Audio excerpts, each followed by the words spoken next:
السلام علیکم ورحمۃ اللہ وبرکاتہ۔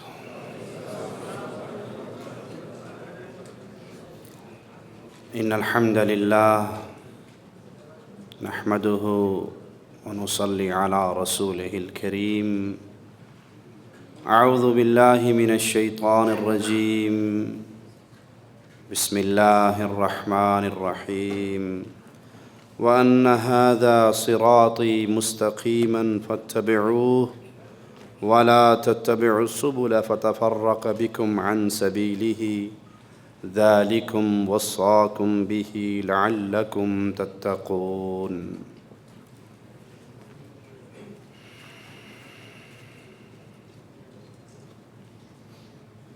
دین اسلام نام ہے کتاب اللہ اور سنت رسول اللہ کا صلی اللہ علیہ وسلم۔ مبارکباد کے مستحق ہیں وہ لوگ جو دین اسلام کو اس کی اپنی شکل پہ، اصلی شکل پہ تسلیم کرتے ہیں۔ سنت وہ عظیم سرمایہ ہے جس کے بغیر نہ ایمان پورا ہوتا ہے، نہ جنت میں داخلہ ہو سکتا ہے۔ جنت میں وہی لوگ جائیں گے جنہوں نے اپنی زندگی امام الانبیاء محمد الرسول اللہ صلی اللہ علیہ وسلم کی سنتوں کے مطابق گزاری ہوگی۔ سنت سے پیار کرنے والے حقیقت میں پیارے حبیب محمد کریم صلی اللہ علیہ وسلم سے پیار کرتے ہیں۔ پیارے حبیب علیہ السلام نے فرمایا تھا، من احب سنتی فقد احبنی، جس نے میری سنت سے محبت کی اس نے مجھ سے سچی محبت کی۔ ومن احبنی، اور جو مجھ سے محبت کرنے لگ جاتا ہے، کان معی فی الجنہ، اللہ اس کو جنت میں محمد کا پڑوس عطا فرما دیتا ہے صلی اللہ علیہ وسلم۔ سنت ایک ایسا قلعہ ہے جس میں داخل ہونے کے بعد انسان ہر طرح کے فتنوں سے بچ جاتا ہے، ہر طرح کی آزمائش سے اپنے آپ کو بچا لیتا ہے۔ اسی لیے دین اسلام کے دشمن سب سے پہلے مسلمانوں کے ہاتھوں سے سنت کے قیمتی جوہر کو چھیننے کی کوشش کرتے ہیں۔ شیطان کا سب سے بڑا وار کلمہ گو انسانوں کے خلاف وہ سنت کو چھین کر بدعات کے گھٹا ٹوپ اندھیروں میں چھوڑنے کا وار ہوتا ہے۔ اور ویسے بھی رسول اللہ صلی اللہ علیہ وسلم کا فرمان ہے کہ اللہ بدعتی سے توبہ کی توفیق چھین لیتا ہے، او کما قال علیہ الصلوۃ والسلام۔ کیوں؟ عام گناہ انسان اگر کرے تو اس کے دل کے اندر کھٹک رہتی ہے کہ میں گناہ کر رہا ہوں۔ چور چوری کر رہا ہے، اس کے دل کے اندر کھٹکا لگا رہے گا میں گناہ کر رہا ہوں۔ شرابی شراب پیتا ہے، زانی زنا کرتا ہے، قاتل قتل کرتا ہے، تو ہر حال میں اس کے اندر اس کا ضمیر اس کو پکارتا رہے گا تو غلط کام کر رہا ہے۔ لیکن اگر ایک انسان بدعات کا ارتکاب کرتا ہے تو بدعتی کبھی بھی بدعت کا ارتکاب گناہ سمجھ کے نہیں کرتا، ثواب سمجھ کے کرتا ہے۔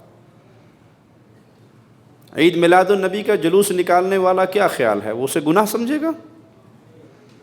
وہ تو کہتا ہے کہ جنت میں جانے کے لیے جتنا بڑا یہ عمل ہے کوئی عمل نہیں۔ اور یہ بدعت اتنی پھیل گئی ہے، اتنے ایسے ایسے بچے جنم دیے ہیں کہ جو خود اپنی جگہ پہ برائی کے مرکز بنے ہوئے ہیں۔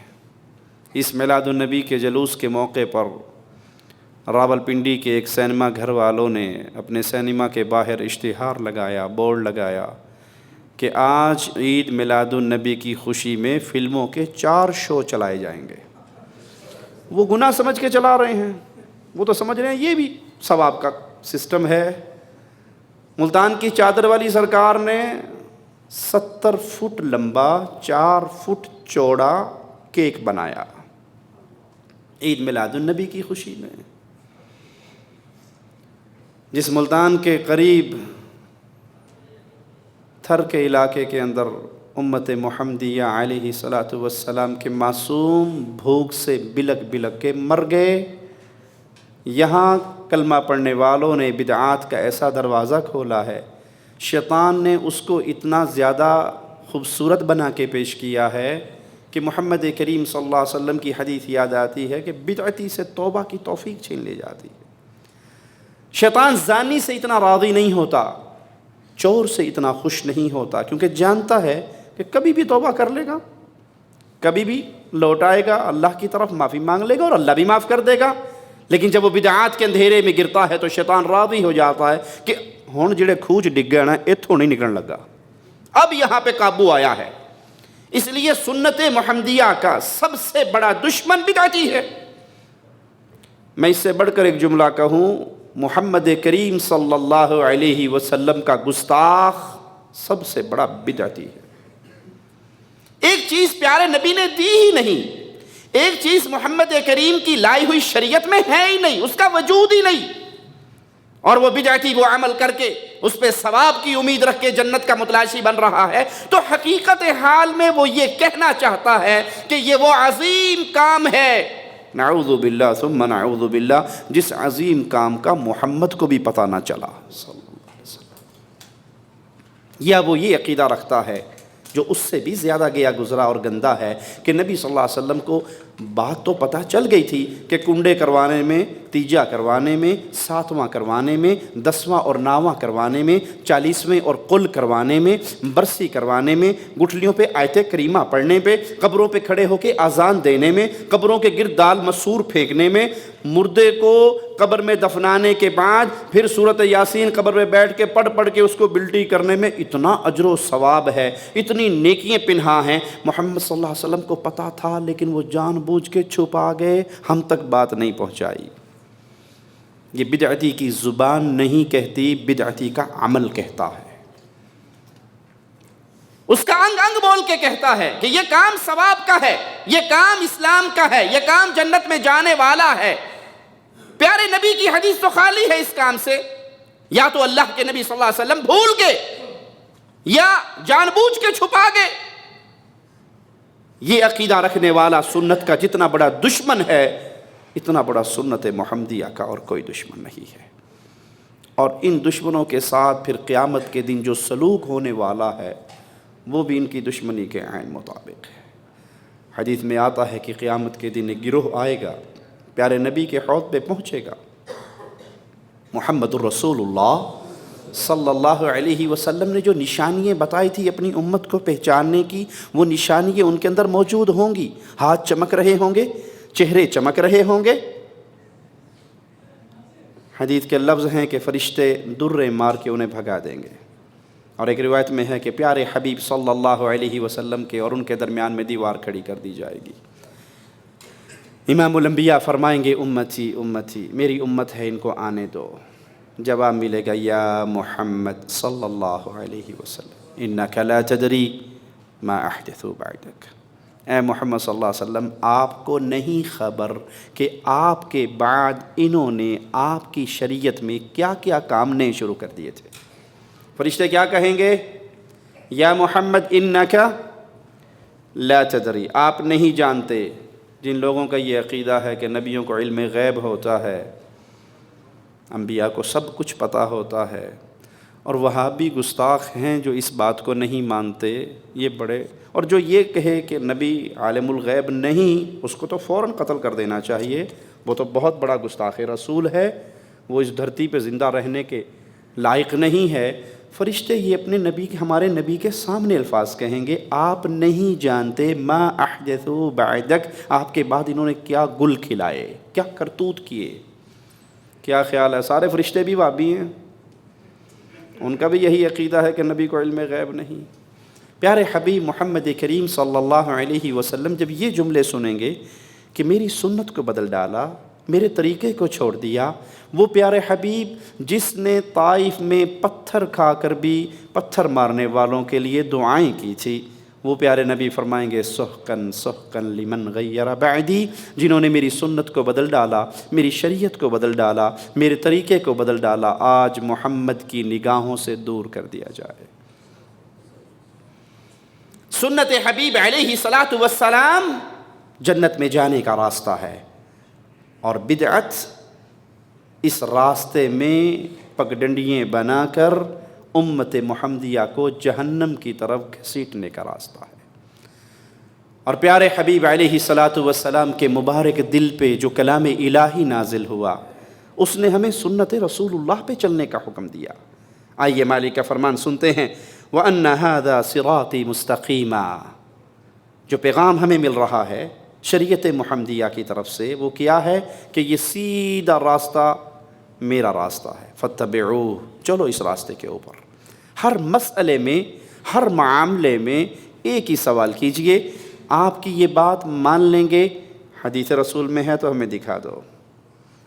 امام مالک رحمہ اللہ کے چہرے کو کالا کیا گیا، جانور پہ بٹھایا گیا، مدینے کی گلیوں میں گھمایا گیا، اور کہا گیا جو بادشاہ کی بات کی مخالفت کرے گا اس کا یہ سلوک ہے۔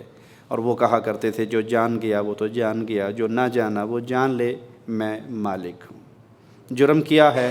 میں زبان سے وہ نہیں کہہ سکتا جو محمد کی حدیث میں نہیں ہے صلی اللہ علیہ وسلم۔ امام احمد پہ درے برس رہے ہیں، کوڑے برس رہے ہیں، چچا آ کر کہتا ہے اپنے عقیدے کو دل میں چھپا لے، کہہ دے جو بادشاہ نے کہا ہے۔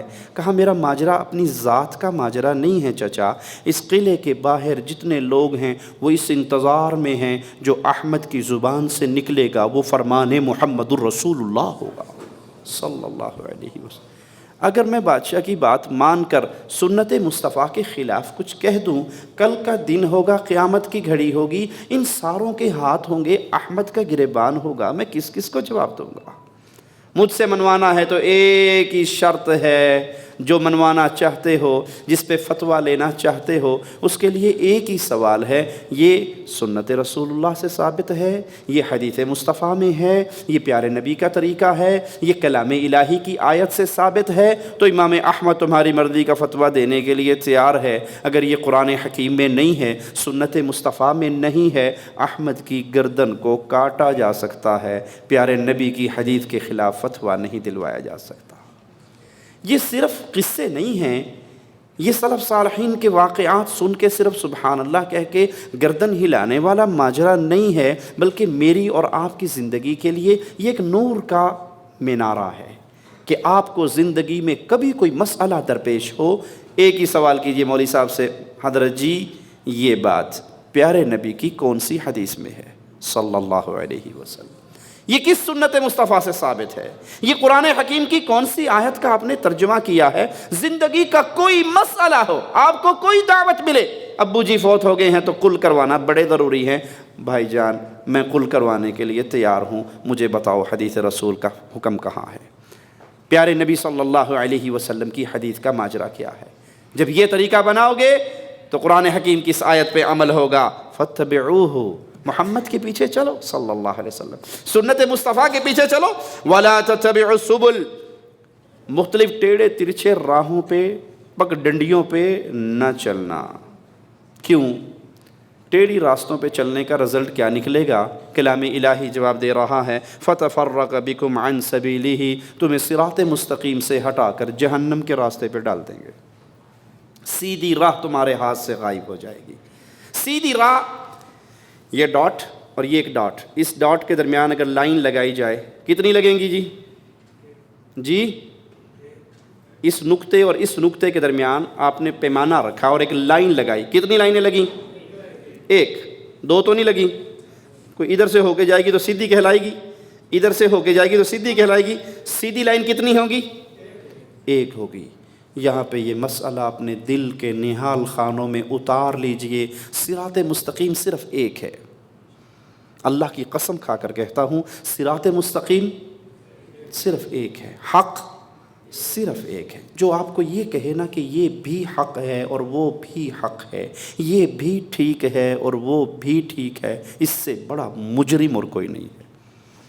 حق صرف وہ ہے جو محمد سے ثابت ہے صلی اللہ علیہ وسلم، جو حدیث رسول سے ثابت ہے، جو سنت مصطفیٰ سے ثابت ہے، جو سنت مصطفیٰ سے ٹکرا رہا ہے، جو سنت مصطفیٰ سے ٹکرا رہا ہے، جو پیارے حبیب کے کلام سے ٹکرا رہا ہے، جو کلام الہی سے ٹکرا رہا ہے۔ آپ کسی کا دل رکھنے کے لیے اگر یہ کہہ دیں کہ کوئی بات نہیں، قبر پہ سجدہ کرنا بھی ٹھیک ہے، نہ کرنا بھی ٹھیک ہے، قبر کا طواف بھی ٹھیک ہے، نہ کرنا بھی ٹھیک ہے، میلہ لگانا بھی ٹھیک ہے، میلہ نہ لگانا بھی ٹھیک ہے، میلے پہ لکیرانی سرکس چلانا بھی ٹھیک ہے، موت کا کنواں نہ لگانا بھی ٹھیک ہے، زنخوں کا ڈانس بھی ٹھیک ہے، قوالیوں کی صدائیں بھی ٹھیک ہیں، بابا جی کی قبر کے ٹکڑے پیس کے کھانا بھی ٹھیک ہے، نہ کھانا بھی ٹھیک ہے، بابا جی کے تھوک کو اپنے لیے شفا سمجھنا بھی ٹھیک ہے، نہ سمجھنا بھی ٹھیک ہے، تعویذ گنڈے پہن لینا بھی ٹھیک ہے، نہ پہننا بھی ٹھیک ہے، یہ بھی ٹھیک ہے، وہ بھی ٹھیک ہے، جڑا جتھے لگا ہے ٹھیک لگا ہے، کسی کے مذہب کو نہ چھیڑو، اپنے مذہب کو نہ چھوڑو،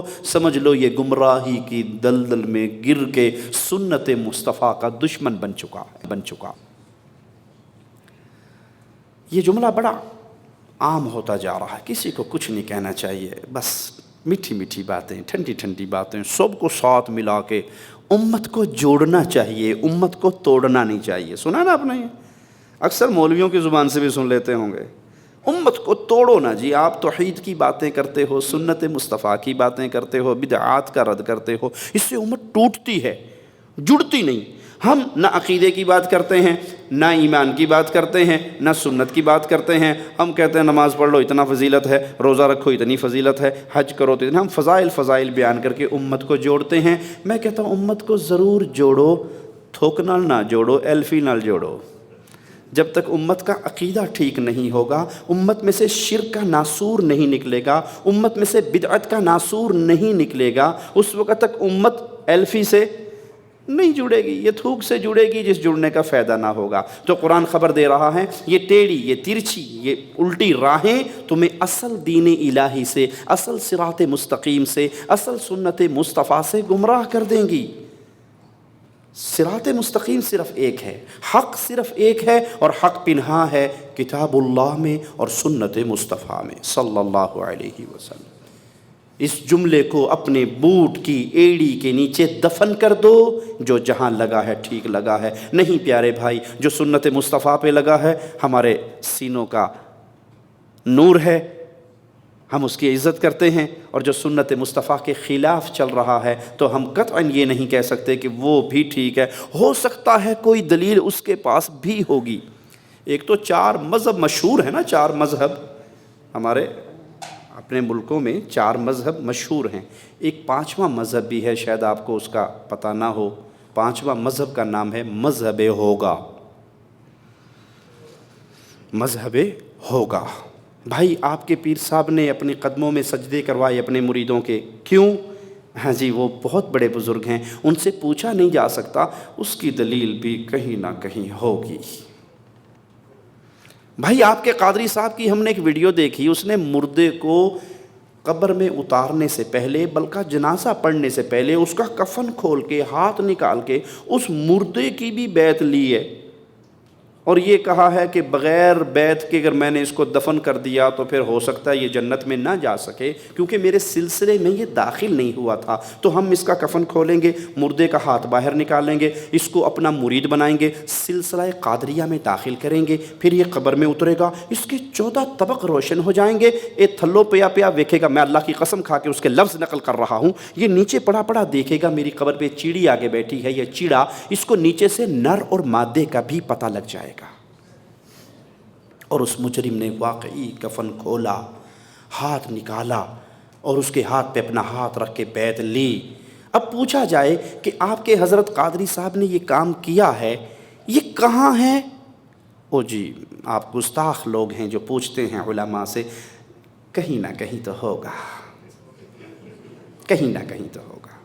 بھائی کس کھو میں ہوگا اس کا نام تو بتا دو، کس کتاب میں ہوگا؟ بیڑا غر کے دارین میں ہوگا، بٹاک العلوم میں ہوگا، کس میں ہوگا؟ نام تو بتاؤ۔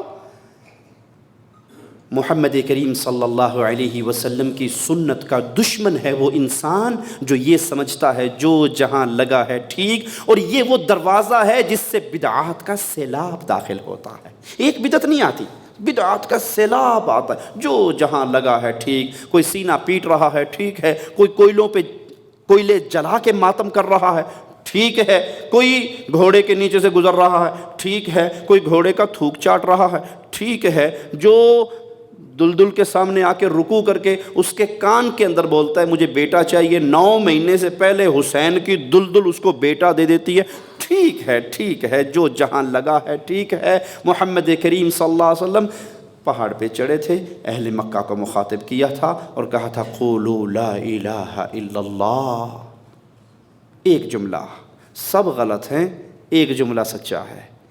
کفار مکہ نے آ کے ابو طالب کے سامنے شکایت ہی یہ کی تھی، تیرے بھتیجے نے گھر گھر میں لڑائی ڈلوا دی۔ آج کوئی نوجوان ہمارے مشائخ کے دروس میں آ کے جعلیات سے جڑ کے مواحد بن جائے تو انڈیا پاکستان میں بابے کیا کہتے ہیں؟ اے منڈا بھابی ہو گیا، ساڑھے کارتے روڑا ہی پہ گیا ہے، لڑائی پڑ گئی ہمارے گھر۔ یہ کہتا ہے ماں تو اگر قبر پہ سجدے کرے گی مر جائے گی، میں جنازہ نہیں پڑھوں گا۔ ابو اگر آپ قبر کا طواف کرو گے مر جاؤ گے، میں جنازہ نہیں پڑھوں گا۔ پہلے اچھے ہنسی خوشی چنگے بھلے رہتے تھے، جو مرضی کرتے تھے، کوئی ٹینشن نہیں تھی۔ اس وہابی نے ہمارے خاندان میں لڑائی ڈلوا دی، اس کی منت کی ہے پھوپھی کی بیٹی سے شادی کر لے۔ یہ کہتی ہے کہ وہ کالے کپڑے پہننے والی، محرم کے دن ماتم کرنے والی ہے، میں مشرکہ سے نکاح نہیں کر سکتا۔ لڑائی پڑ گئی خاندان کے اندر۔ یہی ابو طالب کو آ کے کفار مکہ نے کہا تھا تیرے بھتیجے نے مکے کی گلی گلی میں لڑائی کروا دی ہے۔ باپ کہتا ہے بیٹا تیری تلوار کے نیچے 3 مرتبہ آیا، تو نے بیٹا باپ سمجھ کے تلوار نہ چلائی، لیکن سن اگر تو میری تلوار کے نیچے 1 مرتبہ بھی آ جاتا تو بیٹا نہ سمجھتا، محمد کا دشمن سمجھ کے کاٹ ڈالتا۔ جو جہاں لگا ہے ٹھیک لگا ہے۔ اگر یہ عقیدہ محمدی عقیدہ ہوتا، یہ پیغام مصطفیٰ علیہ السلام کا پیغام ہوتا، تو ابو لہب کو کیا ضرورت تھی کہ وہ پیارے نبی کو کہتا تیرے ہاتھ ٹوٹ جائیں، نعوذ باللہ ثم نعوذ باللہ۔ ابو لہب کو کیا ضرورت تھی کہ وہ مصطفیٰ کے پیچھے پیچھے چلتا ہوا جاتا اور کہتا نعوذ باللہ یہ مجنون ہو گیا ہے، اس کی بات نہ سننا۔ پیغام مصطفیٰ یہ ہے، حق صرف وہی ہے جو اللہ کے حکموں میں ہے، حق صرف وہی ہے جو محمد کی سنتوں میں ہے۔ جو سنت مصطفیٰ سے ٹکرائے وہ حق ہو سکتا بھلے کتنا ہی خوبصورت بنا کے پیش کر دو۔ میں مثال دے کے اپنی بات کو آگے چلاتا ہوں۔ اذان کہاں ختم ہوتی ہے جی؟ لا الہ الا اللہ، اذان کا آخری جملہ ہے نا۔ اگر میں آج سے اذان ختم کرنی شروع کر دوں لا الہ الا اللہ محمد الرسول اللہ صلی اللہ علیہ وسلم، میں نے کوئی غلط جملہ تو نہیں کہا، کوئی گناہ والی بات تو نہیں کی، کوئی برے جملے تو زبان سے نہیں نکالے، لیکن اذان کا اختتام پہ اگر میں نے یہ اضافہ کر دیا، یہ اضافہ مجھے جنت میں لے جائے گا یا جہنم میں؟ حالانکہ میں تو محمد کریم کا نام لے رہا ہوں، کلمہ پورا کر رہا ہوں۔ اسی لیے مولا علی سیدنا علی نے کہا تھا رضی اللہ عنہ وارضا، عید کی نماز سے پہلے 2 رکعت پڑھنے والے کو دیکھ کر تیری یہ 2 رکعتیں تجھے ہلاک کریں گی۔ اس نے تڑپ کے کہا تھا علی رضی اللہ عنہ وارضا، زبان حال سے اس کے جذبات کی ترجمانی کرنے، ہاتھ ہوڑا رکھو، انہا سخت فتویٰ نہ لاؤ، میری 2 رکعتیں مجھے ہلاک کریں گی؟ میں تو اللہ کے لیے نماز پڑھ رہا ہوں۔ کہاں پڑھ تو اللہ کے لیے رہا ہے، لیکن عید کی نماز سے پہلے محمد کریم نے عیدگاہ میں کوئی نفل نہیں پڑھے صلی اللہ علیہ وسلم۔ کہا کوئی بات نہیں، نبی نے نہیں پڑھے کوئی بات نہیں، کام تو اچھا ہے نا، میں پڑھ رہا ہوں، اللہ کے لیے پڑھ رہا ہوں، گناہ تو نہیں کر رہا۔ کہا اگر یہ اچھا کام ہوتا تو محمد کر کے جاتے، امت کو بتا کے جاتے۔ قرآن دعوت دے رہا ہے آ جاؤ سنت مصطفیٰ پہ بدعات کو چھوڑ کر سیدھے راستے پہ آ جاؤ، ٹیڑھے راستے پہ نہ چلنا۔ ذالکم وصاکم بہ لعلکم تتقون، یہ اللہ تم کو تاکیداً حکم دے رہا ہے تاکہ تم متقی رہو۔ آئیے صراط مستقیم کا معنی اپنے دل میں بٹھا لیں کہ صراط مستقیم کہتے ہیں محمد علیہ السلام کے راستے کو، اور جو ٹیڑھے اور ترچھی راہیں ہیں ان سے مراد اہل بدعت کی راہیں ہیں۔ جو عمل مصطفیٰ کی سنت کے خلاف ہے وہ بدعتی عمل ہے، اس عمل کے بدلے میں قیامت کے دن کچھ ملنے والا نہیں ہے۔ مثال دے کے سمجھا دوں، بچوں کو آپ نے دیکھا ہے کھیلتے ہیں آپ، اس میں ٹھپے نہیں ہوتے، ایک ریال والا سکہ، ایک بچے کی جیب کے اندر سکے ہیں، وہ دوسرے بچے کو چھیڑتا ہے، وہ ایک میرے کو کنے پیسے نے، ٹھپوں کی آواز آتی ہے نا، سکوں کی آواز آتی ہے، دوسرے بچے کے پاس پیسہ نہیں ہے، وہ بیچارہ اپنی خفت مٹانے کے لیے باہر جاتا ہے، پیپسی کے ڈھکن اٹھا کے اپنی جیب میں ڈال کے وہ بھی بجاتا ہے، کہنا میرے کو بھی ہے نے۔ اب پیپسی کے ڈھکنوں کی وہ آواز نہیں آتی جو اصلی سکے کی چھنکار کی آواز ہے۔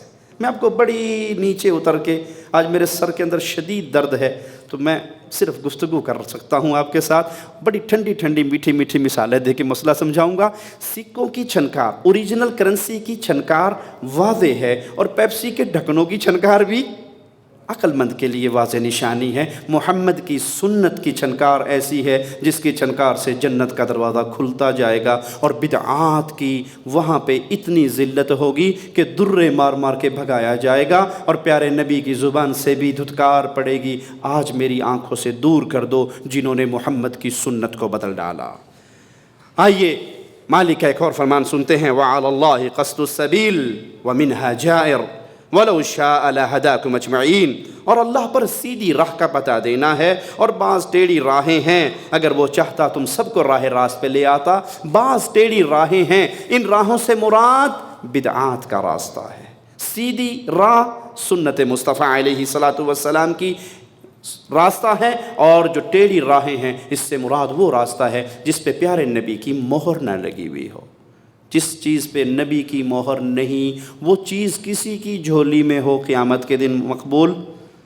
دلیل دے دوں، پیارے نبی صلی اللہ علیہ وسلم عید کی نماز پڑھانے کے لیے جا رہے، ایک صحابی کے گھر سے نکلتا ہوا خون دیکھا، قربانی کا خون۔ پوچھتے ہیں ما ھذا الدم، یہ خون کیسا ہے؟ وہ صحابی کہتے ہیں یا رسول اللہ صلی اللہ علیہ وسلم، آج میں نے قربانی عید کی نماز سے پہلے کر لی تھی، آج میں نے قربانی عید کی نماز سے پہلے کر لی تھی۔ کیوں؟ قصائی سستا ملتا تھا اس وقت، کوئی فائدہ تھا دنیا کا؟ نہیں، نیت بڑی پیاری تھی کہ میرا گوشت قربانی کا ریڈی ہو جائے، اور سب سے پہلے غریبوں، یتیموں، بیواؤں، مسکینوں، مسافروں کی منہ میں میری قربانی کے جانور کا لقمہ جائے۔ عید کی نماز پڑھ کے آ کے جب قربانی کروں گا تو تاخیر ہو جائے گی، دیر ہو جائے گی، کیوں نہ پہلے گوشت ریڈی کر کے نماز پڑھنے جاؤں اور آتے ہی سارے مدینے کے اندر بانٹ دوں۔ نیت اچھی ہے یا نہیں؟ کس کی ہے؟ عام آدمی کی یا صحابی رسول کی؟ وہ صحابی جو مٹھی اللہ کے راستے میں جو دے دے اور غیر صحابی احد پہاڑ کے برابر سونا دے دے، تو صحابی رسول کی مٹھی کے بغیر کسی کا وہ سونا اس کے برابر بھی ہو سکتا؟ وہ صحابی، پیارے حبیب فرماتے ہیں میرے صحابی قربانی دوبارہ کرنی پڑے گی، قربانی دوبارہ کرنی پڑے گی، اور محمد کے طریقے پہ چل کے کرنی پڑے گی صلی اللہ علیہ وسلم۔ یہ کہنے والوں کے تیجے 7ویں 40ویں نامے 10ویں قل برسی میں حرج کیا ہے؟ یہ آپ کا اور میرا عمل نہیں ہے، صحابی کا عمل ہے، اور پیارے حبیب فرما رہے ہیں زبان حال سے میرے پیارے حبیب کے جذبات کی ترجمانی کرنے دیجئے کہ قربانی قبول نہیں ہوئی، دوبارہ کرو۔ کیوں؟ تیرے عمل پہ نیت اچھی ہونے کے باوجود محمد کی مہر نہیں تھی۔ جس عمل پہ محمد کی مہر نہ ہو صلی اللہ علیہ وسلم، وہ اللہ کے ہاں قبول۔ مثال دے کے سمجھا دوں، پیپسی کی مشین دیکھی ہے آپ نے؟ قصیم میں، سعودیہ میں لگی ہوئی ہوتی ہے، ریال ڈالو تو پیپسی نکل آتی ہے، نکلتی ہے؟ سنت اور بدعت کا فرق سمجھا دیتا ہوں۔ ریال ڈالو تو پیپسی، کبھی پاکستان کا روپیہ ڈالو پیپسی نکلی؟ کوشش کی تھی، نکلی نہیں، ٹرائی ماری لیکن نکلی نہیں۔ کیوں نہیں نکلتی؟ ریال جاتا ہے ٹھک کر کے لائٹیں جل جاتی، 7 اپ، پیپسی، مرنڈا، کوک، جو مرضی لے لو۔ روپیہ جاتا ہے، جتنی تیزی سے روپیہ اندر جاتا ہے اتنی تیزی سے وہ پھڑ پھرے، منہ چوک کے آ گئے پیپسی لینڈ۔ وجہ کیا ہے؟ وجہ یہ ہے کہ اس کے کمپیوٹر سسٹم میں ایک ملک کی کرنسی، ایک ملک کی سٹیمپ، ایک ملک کی سائن ہے ایک ذمہ دار کے۔ ملک فہد کا تصویر آئے گی، ملک عبداللہ کی تصویر آئے گی، ملک سلمان حافظہ اللہ کی تصویر آئے گی، تو کمپیوٹر آن ہو جائے گا، بالکل ٹھیک ہے بھائی، تم قانون کے مطابق آئے ہو، لے لو جو لینا ہے۔ اور اگر بابا جینا کی آئے گی یا گاندھی صاحبہ کی آئے گی یا خالدہ ضیاء کی، چوک کے پرے مارے گا، نگل پرے پیپسی لینڈ نو آ گئے ہیں۔ وجہ جس اسٹیٹ میں ہم سانس لے رہے ہیں یہ مملکت سعودی عربیہ ہے. اللہ اس ملک کی حفاظت فرمائے, اللہ یہاں کے علماء کی حفاظت فرمائے, اللہ یہاں کے حکام کی حفاظت فرمائے, اللہ یہاں کے حکام کو مزید دین الہی کی خدمت کی توفیق عطا فرمائے, انہیں نیک صحبتوں سے نوازے, انہیں بری صحبتوں سے بچائے. تو یہ ملک ہے جس پہ حکومت ہو رہی ہے امام عبدالعزیز آل سعود اور ان کی اولاد کی. تو ان کے سائن, ان کی اسٹیمپ کے موافق کرنسی آئے گی تو آپ کو جو چاہو گے مل جائے گے. خلاف کرنسی لاؤ گے تو دروازہ مثال کو سامنے رکھیے اور آئیے فٹ کرتے ہیں قیامت کے دن پہ محمد کریم صلی اللہ علیہ وسلم کی مہر والا عمل آئے گا, جنت کے دروازے کھلتے جائیں گے. عقیدہ محمدی جاؤ جنت میں, عمل محمدی جاؤ جنت میں, نماز روزہ حج زکوٰۃ صدقہ خیرات محمدی جاؤ جنت میں. اور اگر وہاں پہ ساری موریں, 12 نے مور لگا دی تھی, 18 نے مور لگا دی تھی, پیر لسوڑی شاہ نے مور لگائی تھی, بغداد کے سارے بابوں کا فتویٰ تھا, کوفے کے سارے اماموں کا فتویٰ تھا, ملتان کے سارے پیروں سے پوچھا تھا, ایک پرانے پیر امام اعظم قائد اعظم رہبر اعظم محمد کریم کی مہر نہیں ہوگی, دنیا جہان کی مہریں آپ کے منہ پہ مار دی جائیں گی. کیوں؟ محمد فرق بین الناس, جنتی کون جہنمی کون, اس کا فرق آپ کے اور میرے شیخ پہ نہیں, آپ کے اور میرے ملا کے کہنے پہ نہیں, آپ کے اور میرے امام کے کہنے پہ نہیں, اس کا فرق ہوگا تو بلال کے آقا محمد کے کہنے پہ صلی اللہ علیہ وسلم. تو پیارے حبیب علیہ الصلاۃ والسلام کی سنت پہ چلنا جنت کی طرف جانے والا راستہ ہے, اور آپ کی سنتوں کو چھوڑ کے بدعات کے راستے میں چلنا اس سنت محمدیہ کے محل کو گرانے کی ناکام کوشش ہے. مالک کا فرمان سنتے ہیں, ان الذین فرقوا دینہم وکانوا شیعا لست منہم فی شیء انما امرہم الی اللہ ثم ينبئهم بما كانوا يفعلون. بے شک جن لوگوں نے اپنے دین کو جدا جدا کر دیا, گروہ در گروہ بٹ گئے, آپ کا ان سے کوئی تعلق نہیں ہے. یاد رکھنا سنت بین الاقوامی ہے, سنت بین الاقوامی ہے. نبی کی سنت, مکہ میں جائیں گے نبی کی سنت وہی ہوگی, مدینہ میں جائیں گے نبی کی سنت وہی ہوگی, پاکستان میں جائیں گے نبی کی سنت وہی ہوگی, انڈیا میں جائیں گے نبی کی سنت وہی ہوگی, بر صغیر میں جائیں گے, آسٹریلیا میں جائیں گے, یورپ میں جائیں گے, جہاں جاؤ گے سنت مصطفیٰ آپ کو ایک ہی ملے گی. یہ سنت کا کمال ہے. سنت انٹرنیشنل ہوتی ہے, بین الاقوامی ہوتی ہے. نبی کی حدیث پہ یہاں کوئی عمل کرے یا وہ کویت میں بیٹھ کے عمل کرے, سنت مصطفیٰ ہر جگہ پہ ایک ہی ہوتی ہے. اور بدعات علاقائی ہوتی ہیں, ہر علاقے کی اپنی اپنی ایجاد کردہ بدعتیں ہیں, دوسرے علاقے کے اندر وہ بدعتیں موجود نہیں ہیں. مثال دے کے سمجھا دوں, آپ نے بڑے بڑے جنازے دیکھے ہوں گے, ایک جنازہ میں نے بھی دیکھا, ایک آپ کو جنازہ پاکستان کا دکھاتا ہوں, ایک جنازہ UK کا برطانیہ کا دکھاتا ہوں. پاکستان کا ہم نے جنازہ دیکھا, میرے پاس ویڈیو پورے پروگرام کی ویڈیو ہے. اللہ لوگوں کو ہدایت عطا فرمائے اور بدعات کے اندھیروں سے نکال کے سنت کے گلستان میں پہنچائے. بندہ مر گیا ہے, ایک طرف تو لوگ بیٹھے ہوئے ہیں اس کی تعزیت کرنے کے لیے, اور دوسری طرف اس کے مرنے پہ پورے بینڈ باجے والے باوردی ہو کے اپنی توتیاں لے کے اس کو بجا رہے ہیں, اور ڈھول کی تھاپ کے اوپر اس مردے کو قبرستان میں پہنچا رہے ہیں. انا للہ و انا الیہ راجعون. معلوم نہیں کہ پیغام کیا دینا چاہتے ہیں, کہ پتہ نہیں اتنی دیر نال بندہ مریا کیوں ہے, اللہ دا شکر ہے مر گیا, جان چھوٹی, ٹول پیٹ کے خوشی دا اعلان کر رہے ہیں. کیا پیغام دینا چاہتے ہو؟ پیارے حبیب علیہ الصلاۃ والسلام کی سنت کیا ہے؟ مرنے پر پیارے نبی کی پیارے فرزند ابراہیم فوت ہوئے, مصطفیٰ کی آنکھوں سے آنسو گر رہے ہیں صلی اللہ علیہ وسلم. پوچھنے والا پوچھتا ہے آپ رو رہے ہیں؟ کہا یہ رحمت ہے جو محمد کی آنکھوں سے برس رہی ہے. ابراہیم تیری جدائی نے غمگین تو بہت کیا ہے, زبان سے وہی کہیں گے جس سے اللہ راضی ہوگا. انا للہ و انا الیہ راجعون. ہر علاقے کے اندر آپ جائیں آپ کو بدعت مختلف صورت میں نظر آئے گی. کہیں کسی صورت میں, کہیں تو لاہور میں آ جائیں, ہمارے حضرت قادری صاحب کو دیکھ لیں تو وہ اپنے مرید کو دفنانے کے بعد قبر پہ کھڑے ہو کے اذان دینا شروع کر دیتے ہیں. ویڈیو یوٹیوب پہ نیٹ پہ موجود ہے، اکثر بھائیوں نے دیکھی ہوگی. آپ ان کو چھوڑیں، آپ کو UK کے ایک قادری صاحب سے ملواتا ہوں. میں نے واللہ اپنی آنکھوں سے ان کا یہ کلپ دیکھا ہے. بندہ مر گیا، قبر میں دفن کیا، پارٹیاں دو بن گئی. ایک پارٹی نے کھڑے ہو کے سورۃ یاسین پڑھنی شروع کر دی، دوسری پارٹی نے اتنے لمبے لمبے گھنگرو پہن کے اس کی قبر کے اوپر ڈانس کرنا شروع کر دیا. ایک ہی قبر ہے، ادھر قرآن شریف والی پارٹی ہے، ادھر ڈانس کرنے والی پارٹی ہے. بدعت ہر علاقے میں الگ ہوتی ہے. آپ نے ماتم دیکھا ہوگا، محرم کے اندر جو ماتم ہوتا ہے، ہر علاقے کا اپنا ماتم ہے. ہر علاقے کے اندر نئی نئی بدعات ہے، نئے نئے طریقے کا ماتم ملے گا. کہیں تو کوئی صرف سینہ کو بھی کر رہا ہے، کہیں کوئی زنجیریں مار رہا ہے، کہیں عراق کے اندر تلواروں سے ماتم ہو رہا ہے. ٹھیک ہے. اور انڈیا میں ایک ماتم میں نے ایسا بھی دیکھا جو کرنے والے کلمہ پڑھنے والے نہیں ہیں، ہندو ہیں. محرم میں 10 محرم کو ہندو ایک امام بارگاہ چلاتے ہیں، اور وہ کہہ رہے ہیں کہ ہمارا خاندانی کام ہے، پردادا سکڑ دادا چلایا کرتا تھا، اور انہوں نے کنواں کھودا ہوا ہے بہت بڑا، اور اس کے اندر آگ بھری ہوئی ہے، اور وہ ہندو آگ کے اوپر چل کے حسین کا ماتم کر رہے ہیں. انا للہ و انا الیہ راجعون. جب دین الہی کو چھوڑا جاتا ہے، جب سنت کے مبارک قلعے سے باہر نکلا جاتا ہے، تو بدعات کیسے گھیر لیتی ہیں کہ ہر کسی کا دین بالکل الگ ہو جاتا ہے. یہی کلام الہی ہمیں سمجھا رہا ہے کہ پھر ان کی حالت کیا ہوتی ہے کہ وہ ٹکڑے ٹکڑے ہو جاتے ہیں. اے نبی صلی اللہ علیہ وسلم، تیرا ان سے کوئی تعلق نہیں. اہل بدعت کے لیے اس سے بڑھ کے بد نصیبی اور کیا ہوگی کہ بدعتی کا محمد کریم سے تعلق ٹوٹ جاتا ہے.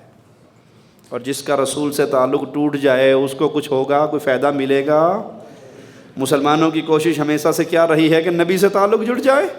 پیارے نبی رات کو اٹھے صلی اللہ علیہ وسلم، ایک صحابی خدمت کے لیے کھڑا ہے. میرے نبی کو بڑی خوشی ہوئی اپنے اس صحابی کو دیکھ کر، اور میرے نبی کی شان اپنے دل و دماغ میں بٹھا کے رکھنا. پیارے نبی وہ ہیں وما ينطق عن الهوى ان هو الا وحی یوحى. ہر بندہ اپنی مرضی سے بولتا ہے، محمد رب کی مرضی سے بولتے ہیں. یہ شان کسی مولوی صاحب کی، کسی پیر صاحب کی، کسی شیخ صاحب کی، کسی امام صاحب کی، کسی فقیہ صاحب کی، کسی محدث صاحب کی ہے. اسی لیے ہم کہتے ہیں بھائیو، سب کی عزت کرو لیکن محمد کے حکموں کے بعد. پہلا شان، پہلا مقام، پہلا مرتبہ محمد الرسول اللہ کا ہے صلی اللہ علیہ وسلم. صحابی کھڑے ہیں خدمت کے لیے. میرے نبی صلی اللہ علیہ وسلم خوش ہو گئے. کہا مانگ کیا مانگتا ہے؟ مانگ کیا مانگتا ہے؟ آج جو مانگے گا تیرا رب تجھے عطا فرمائے گا. کہا اتنی بڑی بات، جو مانگوں گا مل جائے گا؟ جس طرح دنیا کے اندر تڑپتا ہوں تو آپ کی دہلیز پہ آ کے خادم بن کے کھڑا ہو جاتا ہوں، آپ کے چہرے اور مکھڑے کا دیدار ہو جاتا ہے. اب آپ نے کہا مانگ، جو مانگے گا اللہ دے گا. تو ایک ہی مانگتا ہوں، ایک ہی سوال کرتا ہوں کہ قیامت کے دن دل میں آتا ہے آپ جنت میں ہوں گے، انبیاء کے ساتھ ہوں گے، بڑا اعلیٰ مقام ہوگا. ہم جنت میں چلے بھی گئے تو بہت نیچے والے مقام پہ ہوں گے. وہاں دیدار مصطفیٰ کا کیا طریقہ ہوگا؟ جب آپ کے لیے بے چین ہوا کریں گے، اپنی آنکھوں کو ٹھنڈک کیسے پہنچائیں گے؟ بس ایک ہی سوال ہے، اللہ مجھے جنت میں آپ کا پڑوسی بنا دے. پیارے نبی صلی اللہ علیہ وسلم، پیارے حبیب علیہ الصلاۃ والسلام کی محبت، آپ کے ساتھ ہونا، آپ کے ساتھ اٹھنا، یہ تو مسلمانوں کے لیے عظیم خزانہ ہے. اور اہل بدعت کے لیے اس سے بڑا نقصان کیا ہوگا کہ بدعتی کا رشتہ محمد سے ٹوٹ جاتا ہے صلی اللہ علیہ وسلم. آئیے مالک ایک اور فرمان سنتے ہیں. وَلَا تَكُونُوا مِنَ الْمُشْرِكِينَ مِنَ الَّذِينَ فَرَّقُوا دِينَهُمْ وَكَانُوا شِيَعًا كُلُّ حِزْبٍ بِمَا لَدَيْهِمْ فَرِحُونَ. مشرکوں میں سے نہ ہو جاؤ، اور ان لوگوں میں سے جنہوں نے اپنے دین کو ٹکڑے ٹکڑے کر دیا. جو سنت مصطفیٰ پہ رہا وہ تو دین ایک ہی دین پہ رہا، اور جس نے سنت مصطفیٰ کو چھوڑ کر، اس نے کہا ملتان والے بابے کی مانوں گا، اس نے کہا بنگال والے بابے کی مانوں گا، اس نے کہا مانسیرے کے بابے کی مانوں گا. ہر کسی نے اپنا اپنا بابا، اپنا اپنا شیخ، اپنا اپنا امام، اپنی اپنی مسجد، اپنے اپنے مدرسے، اپنی اپنی کتابیں بنا لی. امت کے اندر ٹکراؤ، امت کے اندر لڑائی، امت کے اندر انتشار. اب انتشار ہے یا نہیں ہے؟ جی پہلے ہوتا تھا کہ لوگوں کو یہ ڈر ہوتا تھا کہ کہیں سیاسی جلسوں میں گئے تو فائرنگ ہو گئی، خالی پارٹی نے حملہ کر دیا تو پتہ نہیں ہمارا کیا بنے گا. اب نماز پڑھتے ہوئے ڈر لگتا ہے کہ مسجد میں گئے، اگر مسجد میں خودکش حملہ ہو گیا تو ہمارا کیا بنے گا. مسجد میں تو مسجد رہ گئی، کسی کے جنازے پہ جاتے ہوئے ڈر لگتا ہے کہ اس جنازے پہ اگر چلے گئے تو کسی نے آ کے جنازے میں خودکش حملہ کر دیا تو کیا بنے گا۔ جنازوں پہ خودکش حملے نہیں ہو رہے، مسجدوں میں خودکش حملے نہیں ہو رہے، امام باڑوں میں خودکش حملے نہیں ہو رہے، بازاروں میں نہیں ہو رہے، مدرسوں میں نہیں ہو رہے، قرآن پڑھنے والی بچیوں کو ذبح نہیں کیا جا رہا، معصوم لاوارث بچیاں قرآن کی تلاوت کر رہی ہیں اور ان کے اوپر بمبوں کے انبار گرا دیے جاتے ہیں اور کہا جاتا ہے یہاں پہ بہت بڑے بدماش چھپے ہوئے تھے۔ ارے معصوم قرآن پڑھنے والی بچیوں کو مارنے والوں، قرآن حکیم کو جلانے والوں، رب کو قیامت کے دن کیا منہ دکھاؤ گے؟ کیا سکولوں کے اندر حملے نہیں ہو رہے؟ کیا پشاور کا وہ معصوم بچوں کا چہرہ بھول گیا آپ کو، جو معصوم اپنی ماں کو چومتے چامتے، اپنی ماں سے دعائیں لیتے، اپنے باپ کے سینے سے لگ کے سکول پڑھنے کے لیے آئے تھے، جو اللہ کا نام لینے والے، قرآن حکیم، کلام الہی، دینیات کی شکل میں اپنے سکولوں میں کم از کم ایک پیریڈ تو پڑھتے تھے، ان معصوم بچوں پہ حملہ کر کے ان کی لاشوں سے، ان کے لہو سے زمین کو رنگین کرنے والے اللہ کو کیا منہ دکھائیں گے؟ لیکن یاد رکھنا، اس ساری صورتحال کا ذمہ دار کون ہے؟ وہ اہل بدعت ہیں، جنہوں نے محمد کی سنت کو چھوڑا تو امت ٹکڑوں میں بٹ گئی۔ محمد کی سنت ہوتی صلی اللہ علیہ وسلم تو امت ایک رہتی۔ آج امت ایک ہے۔ آپ یہاں سے ابھی پوچھنا شروع کر دیں، جی آپ کون ہے؟ ایک ایک دیوبندی ہوں، بریلوی ہوں، وہابی ہوں، سنی ہوں، نقشبندی ہوں، چشتی ہوں، قادری ہوں، رضوی ہوں، نوری ہوں، سور وردی ہوں، وردی ہوں، بغیر وردی ہوں، میں ملتان والا ہوں، میں بغداد والا ہوں، میں کوفے والا ہوں، میں کلیر والا ہوں، میں ساوی چادر والا ہوں، میں کالی چادر والا ہوں، میں کاواں والی سرکار کو ماننے والا، میں سہیلی سرکار کو ماننے والا، میں شادی شہید کو امت کا بیڑا غرق ہو گیا۔ کسی نصرانی سے پوچھو تو کون ہے؟ کہے گا عیسائی ہوں۔ کیوں عیسائی ہے تو؟ میرے نبی کا نام عیسیٰ تھا۔ ارے نصرانی تو عیسیٰ کے نام پہ عیسائی ہی رہے، ہم محمد کے نام پہ محمدی نہ بن سکے صلی اللہ علیہ وسلم۔ وجہ کیا ہے؟ سنت کو چھوڑ دیا۔ سنت اکٹھا کرتی ہے، بدعات پھیلا دیتی ہے، لڑا دیتی ہے، انتشار کا سبب بنتی ہے۔ یہی قرآن کہہ رہا ہے کہ پھر بدعتی بدعت کرنے کے بعد کس خواب کے اندر زندہ رہتا ہے؟ کل حزب بما لدیہم فرحون۔ وہ کہتا ہے جو چیز میرے پاس ہے نا، بس اس ایسا سودا کسی کے پاس نہیں ہے۔ میرا پیر سب سے اعلیٰ، میرا بزرگ سب سے اعلیٰ، میرا طریقہ سب سے اعلیٰ، میری فقہ سب سے اعلیٰ، میرے حضرت سب سے اعلیٰ، میری ملفوظات سب سے اعلیٰ، میرے شیخ کا کلام سب سے اعلیٰ۔ ہم کہتے ہیں تیرا شیخ بڑا ہی اعلیٰ ہوگا، لیکن جب تک وہ محمد کا کلمہ نہیں پڑھا، مسلمان نہیں ہوا، تو آؤ پوری امت کو اکٹھا کرو تو سنت محمد الرسول اللہ صلی اللہ علیہ وسلم پہ اکٹھا کر لیجئے۔ آئیے قرآن حکیم کے انداز پہ غور کرتے ہیں۔ مالک فرماتا ہے فَلْيَحْذَرِ الَّذِينَ يُخَالِفُونَ عَنْ أَمْرِهِ أَن تُصِيبَهُمْ فِتْنَةٌ أَوْ يُصِيبَهُمْ عَذَابٌ أَلِيمٌ۔ یہ کلام الہی ہے میرے پیارے بھائیوں، اور میں اللہ کی قسم کھا کر فخر سے یہ بات کہتا ہوں، یہ سٹیج جس پہ کھڑے ہو کر ہم مالک کا فرمان آپ کو سنا رہے ہیں، یہ اہل سنہ والجماعہ کا سٹیج ہے، یہ اہل الحدیث کا سٹیج ہے، اور اہل حدیث کو رب نے دو ہاتھ دیے ہیں، محمد نے دو چیزیں تھمائی ہیں، اور وہ دو چیزیں کیا ہیں؟ کتاب اللہ، سنت رسول اللہ صلی اللہ علیہ وسلم۔ تیسرا ہاتھ ہے، اسی لیے ہم نے کسی بابے کی ملفوظات نہیں تھامی، کسی حضرت کے ہم نے فضائل کی کتابوں کو سینے سے نہیں لگایا، قرآن اور حدیث، اس کے بعد کوئی اتھینٹک چیز رہ ہی نہیں جاتی۔ مالک ڈرا رہا ہے ان لوگوں کو جنہوں نے سنت مصطفیٰ کو چھوڑا۔ فَلْيَحْذَرِ الَّذِينَ يُخَالِفُونَ عَنْ أَمْرِهِ، جو محمد کے حکموں کی خلاف ورزی کرتے ہیں ان کو ڈر جانا چاہیے۔ جو سنت پہ چلے گا وہ تو نبی کے حکموں کے متحد رہا نا، اور جس نے بدعات کا راستہ اختیار کیا تو اس نے سنت رسول صلی اللہ علیہ وسلم کے پیارے محل کو چکنا چور کرنے کی نامراد کوشش کی۔ اللہ کہتا ہے وہ ڈر جائے، ان تصیبہم فتنہ، کہیں وہ فتنے کے اندر شکار نہ ہو جائیں۔ اور انتشار سے بڑا بھی کوئی فتنہ ہوگا، اختلاف سے بڑا بھی کوئی فتنہ ہوگا، قتل و غارت گری سے بڑا بھی کوئی فتنہ ہوگا۔ ایک روایت کے اندر آتا ہے کہ اگر کسی کا ناحق خون بہانے میں، غور سے سنیے گا اس جملے کو، اگر کسی کے ناحق خون کے بہانے میں زمین و آسمان کی مخلوق مل گئی تو اس ایک خون کے بدلے اللہ سب کو اٹھا کے جہنم میں پھینک دے گا۔ ناحق خون اتنا بڑا جرم ہے، اور آج یہ ناحق خون نہ قتل کرنے والے کو پتہ میں نے کیوں قتل کیا ہے، نہ خودکش حملہ کرنے والے کو پتہ میں نے جیکٹ ہی ہے. کسی ایک بندے کو مارنے کے لیے 100 بندوں کا خون بہانا بھی پڑے تو بہا دیتے ہیں. کسی ایک سے دشمنی لینے کے لیے انہیں پورے گھر کے معصوم بچوں سمیت کنی کو اڑانا پڑے تو اڑا دیتے ہیں. سیاسی مقاصد کے لیے، سیاسی مطالب کے لیے اغیار کے اعلیٰ کار بنتے ہوئے اپنے ملکوں کے اندر خون کی ہولی کھیلتے ہیں. یہ کیوں؟ سنت مصطفیٰ کو تم نے چھوڑ دیا تو پھر تمہیں فتنے نے آ گھیرا. اور او یصیبہم عذاب علیم، یا تمہیں دردناک عذاب آ پکڑے. اس دنیا کے اندر فتنے کا شکار ہو کے جو سنت مصطفیٰ سے دور ہوئے، رزلٹ کیا نکلا؟ فتنہ ملا. قتل کا فتنہ، انتشار کا فتنہ، اختلاف کا فتنہ.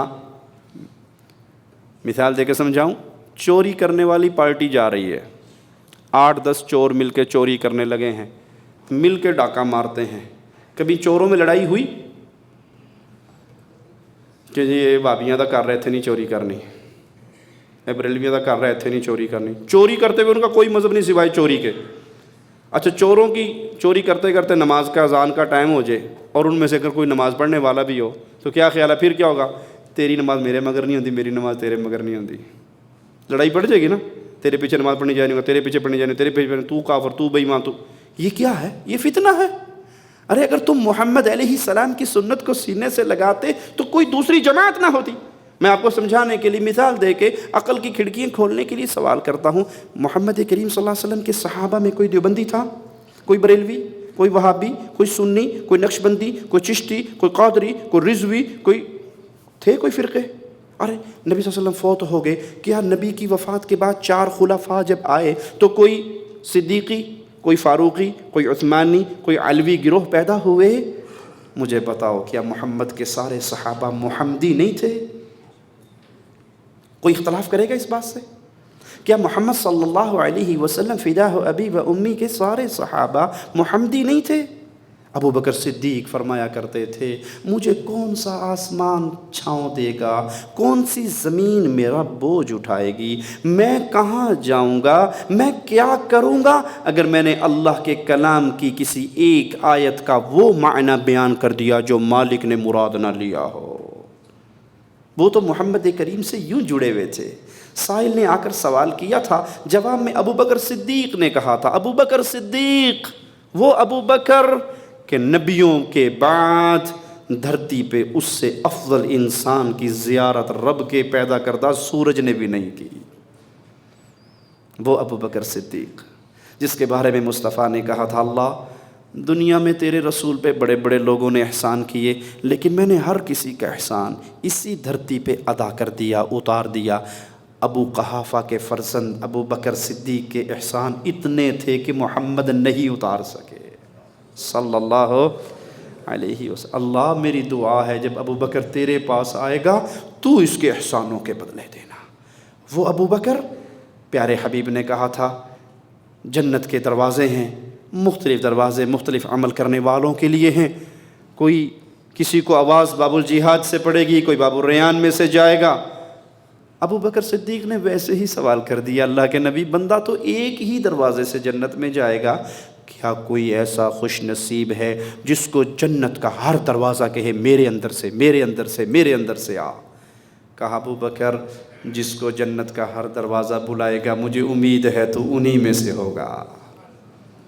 اس ابو بکر سے سوال کیا جا رہا ہے، جواب میں کہتے ہیں اس مسئلے میں مجھے محمد کریم صلی اللہ علیہ وسلم کی حدیث کی خبر نہیں ہے، میں اپنی مرضی سے کچھ نہیں کہہ سکتا. لوٹ جا سائل، میں نبی کے صحابہ سے پوچھوں گا، کوئی حدیث ملے گی تو تجھے بتا دوں گا. یہ نہیں کہا کہ نہیں کوئی بات نہیں، حدیث نہیں ہے تو آپ بھی تو بڑے پہنچے ہوئے ہیں نا، آپ بھی تو بہت بڑی ہستی ہیں. ہمارے ہاں یہ تو ٹھیک ہے حدیث میں نہیں ہے، پر ہمارے امام صاحب بھی تو بڑے پہنچے ہوئے بزرگ ہیں، ہمارے حضرت بھی بڑے پہنچے ہوئے ہیں، بڑے چلے کاٹے ہوئے ہیں انہوں نے. وہ کچے دھاگے سے 40 سال تک کنویں میں الٹے لٹک کے چلے کاٹے، ایک لات پہ کھڑے ہو کے دریا راوی میں چلے کاٹے. کوئی بات نہیں، اگر حدیث میں نہیں بھی ہے تو ہمارے بزرگ بھی تو کوئی چھوٹے بزرگ تو نہیں ہے نا، وہ بھی بڑی پہنچی ہوئی ہستیاں ہیں. ارے جہاں محمد کی حدیث آ جاتی ہے ہر ہستی کا مقام ختم ہو جاتا ہے اگر اس کی بات محمد سے ٹکرا جائے صلی اللہ علیہ وسلم. فتنہ ملے گا، یا عذاب علیم ملے گا اس کو جس نے محمد کریم صلی اللہ علیہ وسلم کی سنت کو چھوڑ دیا۔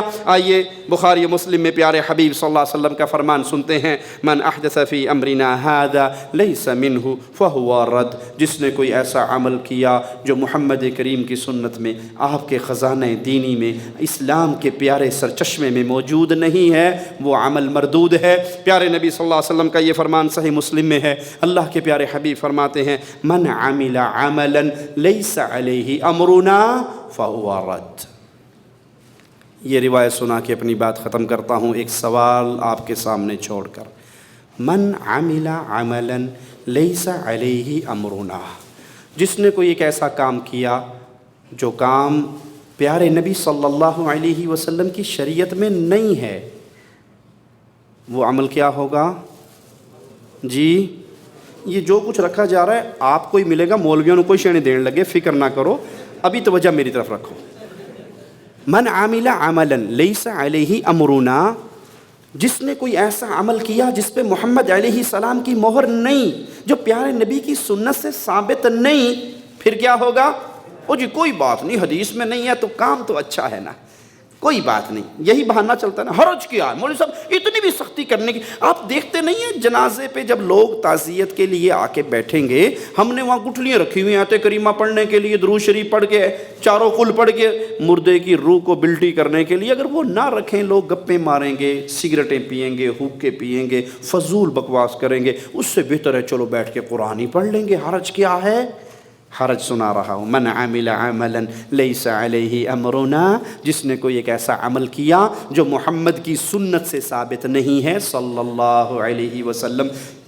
ترجمہ کروں اس کا، تفصیل بیان کروں اس کی، کسی نے میلاد شریف منایا، نبی کی سنت سے ثابت نہیں ہے، کنڈے بھرے، نبی کی سنت سے ثابت نہیں ہے، قبریں پکی کی، نبی کی سنت سے ثابت نہیں ہے، قبروں پہ قبے بنائے، نبی کی سنت سے ثابت نہیں ہے، قبروں پہ چراغ جلائے، نبی کی سنت سے ثابت نہیں ہے، سبز چادریں چڑھائی، نبی کی سنت سے ثابت نہیں ہے، قبروں کا طواف کیا، نبی کی سنت سے ثابت نہیں ہے، قبروں پہ آ کے اس نے اپنے چھوٹے سے معصوم بچے کو نمک چٹایا کہ دی وہ تسی نہیں سمجھتے، بچہ 4 سال دا ہو گیا بولدا نہیں، پیر توتے شاہ دا نمک چٹایا سی تے ٹر ٹر کر کے بولن لگ گیا۔ آپ سمجھتے نہیں ان باتوں کو۔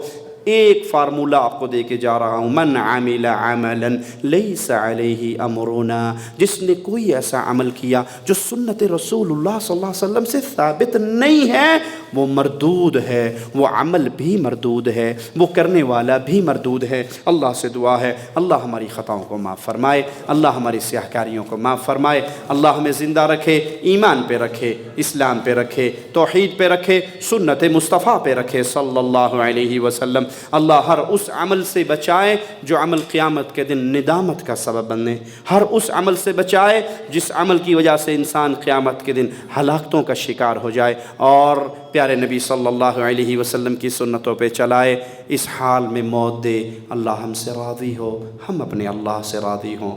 اقول قولی ھذا واستغفر اللہ لی ولکم ولسائر المسلمین فاستغفروہ انہ هو الغفور الرحیم۔